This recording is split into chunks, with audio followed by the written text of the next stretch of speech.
She wasn't just smuggling drugs, she was faking COVID documents to move across borders unnoticed. And it worked until it didn't. If you're into true crime documentary, make sure to subscribe. If you haven't already, you're seriously missing out. He didn't scream. He didn't run. When Spanish police closed in on the strobe-lit VIP section of Ibiza's iconic Pacho nightclub, Eddie Burton just froze. Amid the pounding music and the sway of oblivious partygoers, he stood unnervingly still, calm, collected, and eerily accepting of his fate. He looked more like a university student than a criminal, clean-shaven, stylish, baby-faced. But appearances were part of the design. He wasn't on vacation. He was in hiding. And the man they were arresting? Technically, he didn't exist. Not under that name. Not in any official records. But the name on that international warrant, Eddie Burton, echoed through the underworld like thunder. A ghost who built a 20 million pound empire trafficking heroin, ketamine, and cocaine into the UK, without ever lifting a single brick of product. He never touched the drugs. He never drove the vans. He stayed in the shadows, orchestrating, delegating, and building a criminal infrastructure that operated like a multinational company. His former partner handled UK distribution like it was Amazon logistics. Eddie?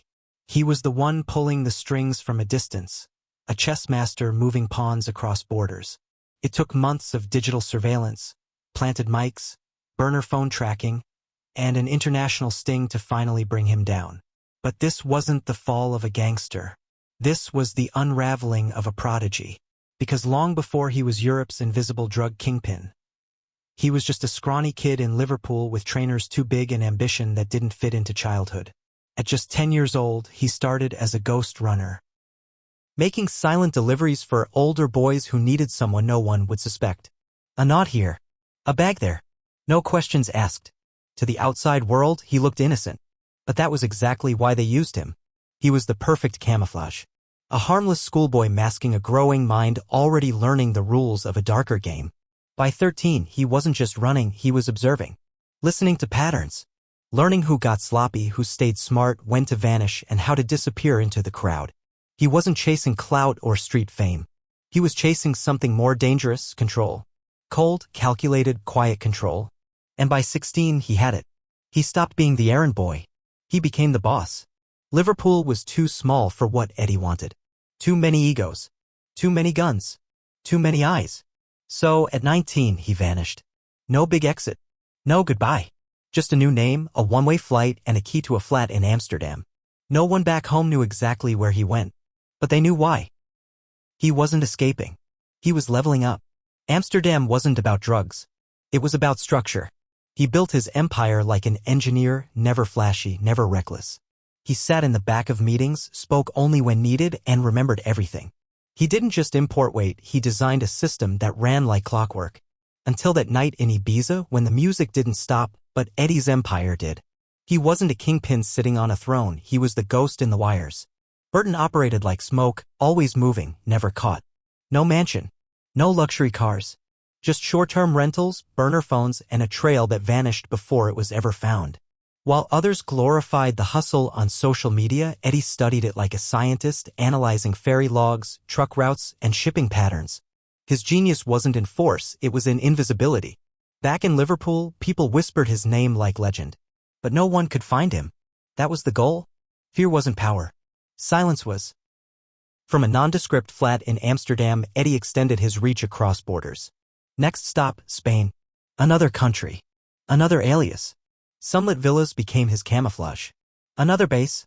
Another layer between him and the risk. Spain gave him distance. It gave him silence. And when he needed to disappear altogether, it gave him shadows deep enough to hide in. He didn't move drugs, he moved people.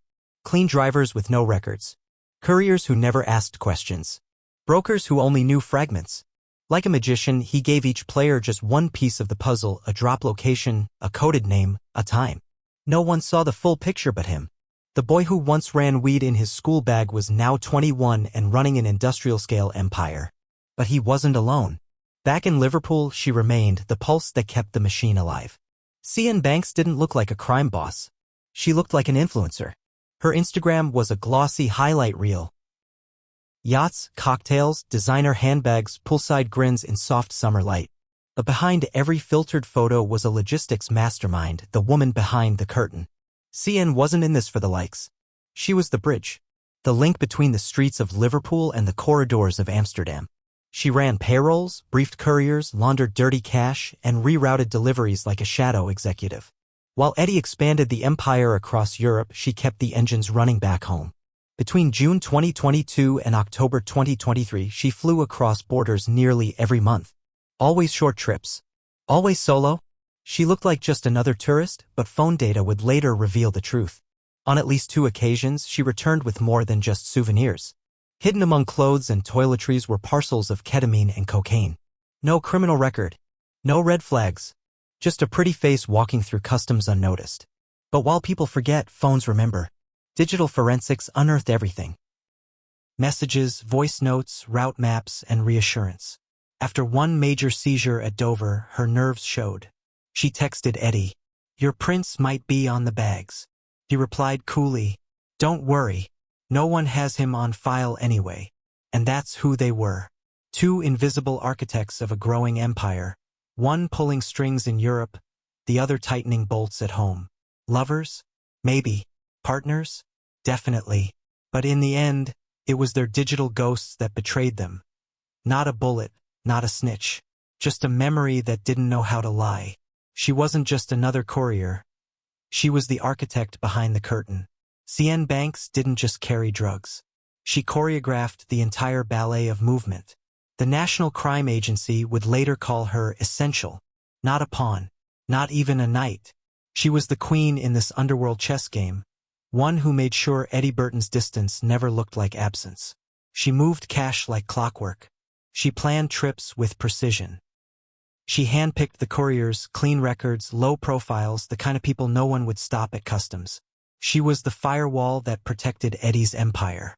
And she was the fixer who patched up cracks before they became leaks. But in her confidence, she made the one mistake that undoes most professionals. She left fingerprints. Cienne believed the shadows were safe. That no one would notice a stylish young woman flying solo with a luxury bag and a smile. But even the quietest roles leave traces, and every trace leads somewhere. It was supposed to be routine. Just another heavy goods vehicle crossing into the UK. Paperwork in order. Driver calm. Boxes stacked neatly. July 3, 2022. But something didn't sit right with the border force officers that day at Dover. They flagged the truck. What they found was anything but ordinary. 90 kilos of ketamine. 50 kilos of cocaine. Hidden beneath a camouflage of shopping bags and sealed cartons. A shipment worth millions, stopped in its tracks. One quiet seizure, one unexpected red flag. 6 weeks later, it happened again. Different truck. Different driver. This time, the concealment was almost military grade. A reinforced fuel tank welded shut and built to pass unnoticed. But when officers cracked it open, they uncovered another bombshell. 142 kilos of cocaine. 25 kilos of heroin. 307 kilos combined. Street value? Over £20 million. The drivers didn't have answers. They were just faces on licenses. But the drugs, they talked. Forensics teams swabbed the packaging and discovered 2 fingerprints that changed everything. One belonged to Eddie Burton. Not on the border. Not in the vehicle. But on the packaging itself, proving he'd been in the room where the drugs were processed, touched the product before it vanished into the network. The other? Cienne Banks, clear as day on the wrapping of the first ketamine seizure. She wasn't just coordinating. She was involved in the physical preparation. She wasn't in the background anymore, she was part of the mechanism. That was the crack that opened the dam. Investigators dug deeper. Flight logs. Phone extractions. Encrypted messages. Digital footprints carefully wiped but not erased. The true scale of the operation began to unfold. The drugs were only one layer. The real story was about the people, how they moved, how they planned, how they believed they were untouchable. They relied on encrypted apps, Signal, WhatsApp. They used burner phones, fake names, disposable contacts. Devices were wiped weekly. No voice calls. Just coded texts. It was a system designed for ghosts. But encryption can't protect you forever. Because once the first load was seized, the digital review began. And every deleted message, every flight, every alias became a breadcrumb on a trail that led straight back to the empire they built and thought they could hide. The deeper investigators dug, the more the illusion of invisibility began to unravel. Flight records, money transfers, hotel bookings, message logs. One by one, the layers peeled back, revealing not just a partnership but a high-functioning criminal collaboration. Cienne Banks and Eddie Burton didn't communicate like lovers or friends. They operated like colleagues, professionals. Every message was calculated, every movement precise. Their chats were coded, or so they thought. Mentions of the thing or the run lined up perfectly with real-world shipments. Dates matched seizures. Price points aligned with market rates. Even emojis carried weight. A snowflake meant cocaine. Pill signaled MDMA. They deleted everything. But their phones remembered. Then came the travel trail, the final nail in the myth of anonymity. Between June 2022 and October 2023, Cienne Banks boarded flights to Amsterdam and Spain nearly every month. It wasn't for sun or sea. She was there before the drop, before the seal, before the drugs disappeared into the system. Boarding passes, hotel check-ins, return flights scheduled just before each seizure. Every step she took left a footprint, and investigators followed them one by one. What encryption gave them was confidence, not immunity. Because once the first digital doors were opened, the NCA didn't find suspicion. They found a blueprint. Not theory, not rumor, but proof. A timeline, a map, a pattern of movements and decisions that all pointed to two names: Eddie Burton and Cienne Banks. And while the world was frozen during the pandemic, while planes sat idle and borders locked down, Cienne found a way through. That's when another layer of the operation surfaced. While most saw chaos, she saw opportunity. A scam running in parallel to the drug network. Not to move product, but to move people. To move herself. Investigators discovered she had been selling doctored COVID-19 travel documents, fake test results, altered vaccine cards, forged exemption letters. What looked at first like a typical pandemic-era fraud suddenly made more sense in the context of her larger role. She didn't just sell forged papers for money, she used them to stay invisible. While borders were locked, Cienne was already in the air. Not for holidays, for operations. And she didn't just use this access for herself. Others slipped through too. It wasn't the forged documents that moved the drugs, but they moved her. And in an empire built on timing, silence, and shadows, that was everything. The fraud didn't bring down the organization, but it did something just as dangerous. It exposed her. This wasn't just about shipments anymore. This wasn't a girl caught up in something bigger than her. This was a woman building cover, crafting layers, and engineering her own movement in a world where everyone else had stopped moving. She wasn't just running drugs. She was building a system. She wasn't just helping, she was running interference. A buffer. A firewall. A woman positioned perfectly to keep the spotlight off the man behind it all. Let's go back to the core of the investigation. By the time the second lorry was seized, Eddie Burton had already vanished. But he wasn't gone. Not really. Like before, he'd simply relocated. Not in a rush. Not in fear. Strategic. Calculated. He stayed out of the UK, out of reach, a ghost in the wind. But he was never far from the minds of the investigators now watching everything. Every trace. Every click. Every booking. Behind closed doors, the NCA began piecing together a case. Shipment timelines. Device data. Cienne Banks's exact flight paths. Conversations that aligned with drug movement. And at the center of it all, Burton. Not as a courier. Not as muscle. As the architect. They weren't chasing whispers anymore. The evidence had weight. But to bring him down, they needed him back on British soil. By mid-2023, the case had momentum. Enough to launch a multi-agency manhunt, spearheaded by the NCA's Joint International Crime Center and supported by both Dutch and Spanish authorities. There was no confirmed location, but all signs pointed to one place, Ibiza. It made sense. He'd been seen there before. Cienne Banks had flights logged in and out. And the island? It gave him exactly what he needed: sunshine, silence, and anonymity.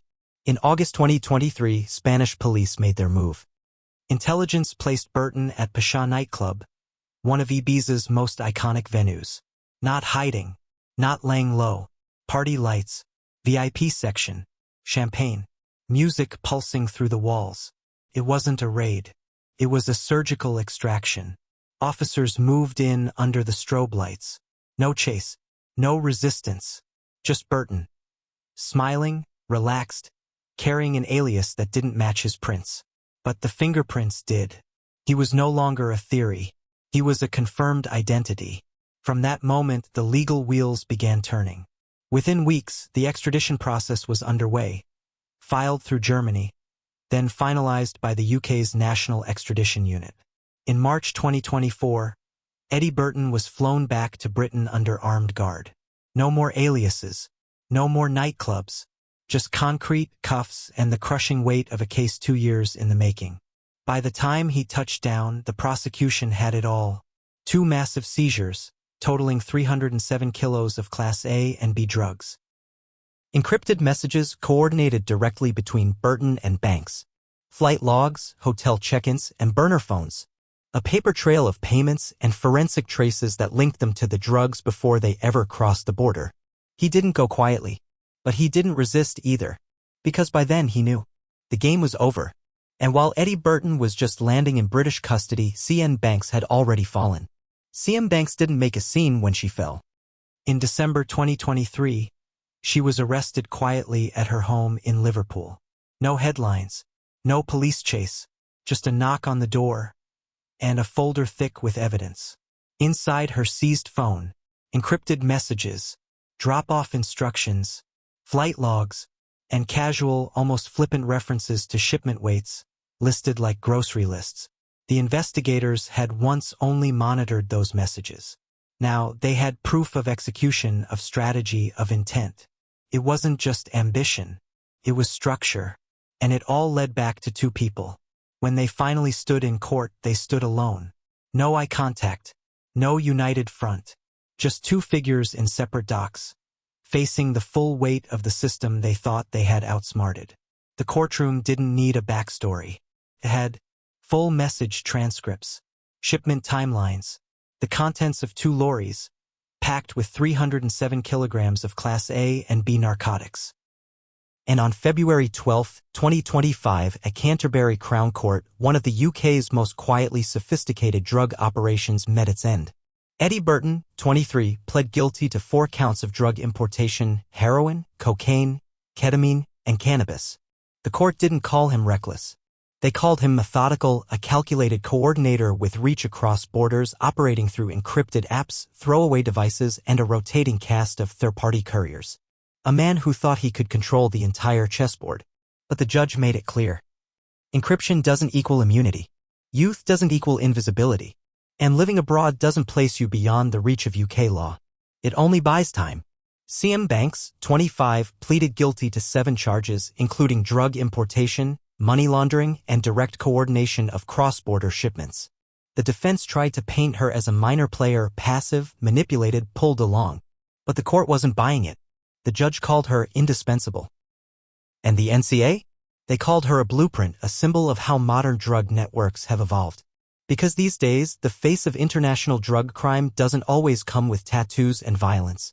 Sometimes it looks like a boarding pass, a forged COVID certificate, a text that says, "Don't worry, your prints were never taken." But they were. And the system? It kept the receipt. Eddie Burton was sentenced to 24 years in prison, a full term weighed not just by the product, but by the network he designed. A business built on shadows, fueled by control. Cienne Banks received 17 years. 2 criminals. 2 sentences. 1 sophisticated operation brought to a full stop. What do you make of the outcome? Too harsh? Too light? Or exactly what they deserved? Let us know in the comments. We read every single one. And if you want more real UK crime stories like this, subscribe, tap the notification bell, and drop a suggestion for the next case we should unravel. Because in this world, there's always another secret to expose. Subscribe if you did not yet. Moral of the story. 1. Crime has evolved, so has its disguise. Gone are the days when drug lords fit the classic stereotype of street thugs or cartel leaders. Today, the faces of organized crime are polished, educated, and well-traveled. Cienne Banks wasn't lurking in alleys. She was flying business class, wearing designer luggage, and coordinating drops from hotel rooms in Amsterdam. This story teaches us that crime no longer always comes with violence or chaos. It comes with logistics, encryption, burner phones, and fake COVID documents. The sophistication makes it harder to detect, and the people involved blend seamlessly into the background. This modern version of drug trafficking is about control, coordination, and invisibility. It's why the authorities took nearly 2 years to put the pieces together. It's a chilling reminder the most dangerous criminals aren't always the ones with guns. They're the ones who never raise suspicion. And that subtlety is what gives them power until the system catches up. 2. No one is ever truly invisible. Eddie Burton and Cienne Banks relied on encrypted messages, burner phones, and fake identities to stay off the radar. They believed distance equaled safety. But the truth? There is no such thing as being invisible. Every flight leaves a record, every chat a backup, and every fingerprint a silent witness. In the end, their mistake wasn't the drugs, it was believing their systems were bulletproof. Investigators didn't need a slip-up, they just needed time. With each seizure, each digital trace, the picture became clearer. Banks thought a solo woman with a designer bag was untouchable. Burton thought foreign soil made him untouchable. But traces add up. The modern world runs on data, and that means the system is always watching, always recording. It might not act immediately, but when it does, it's devastatingly thorough. This story is proof. Every action, every text, every move leaves a mark. You can run logistics across Europe, hide behind tech, and think you're clean, but data never lies. 3. Women are no longer just couriers, they're architects. Cienne Banks shattered the outdated notion of women being passive participants in the drug trade. She wasn't just moving bags, she was the one designing routes, coordinating couriers, prepping shipments, and building digital firewalls. She wasn't a mule. She was the mastermind behind the curtain while Burton stayed invisible. During COVID, when borders shut down, she created forged vaccine documents, not for profit, but to keep the operation moving. She used her appearance, her gender, and society's assumptions as tools.